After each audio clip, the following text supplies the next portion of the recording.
గతంలో మీరు ఏ ప్రభుత్వాలు చూసినా సరే ఏదైనా ఒక పంటకి గిట్టుబాటు ధర రాకపోతే మాటలు చెప్పడమే తప్ప ప్రభుత్వం నుంచి ఆదుకున్నటువంటి సందర్భాలు లేవు. ముఖ్యమంత్రి గారు బాధలున్నా ఆర్థికంగా సమస్యలున్నా నేను ఊహించినటువంటి నిర్ణయం తీసుకున్నారు.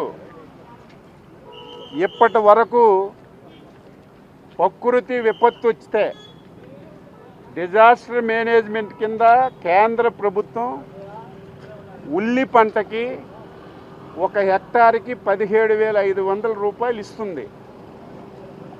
కానీ మన ముఖ్యమంత్రి గారు ఎవరైతే ఉల్లి పండించారో పండించినటువంటి ప్రతి రైతుకి హెక్టార్కి 50,000 రూపాయలు ఇవ్వాలని చెప్పి ప్రభుత్వం నిర్ణయం చేసింది.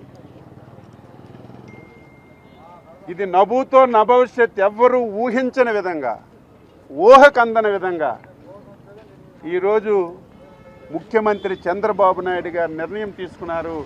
ఆయనకి వ్యవసాయ శాఖ మంత్రిగా హృదయపూర్వకంగా నేను అభినందిస్తున్నాను.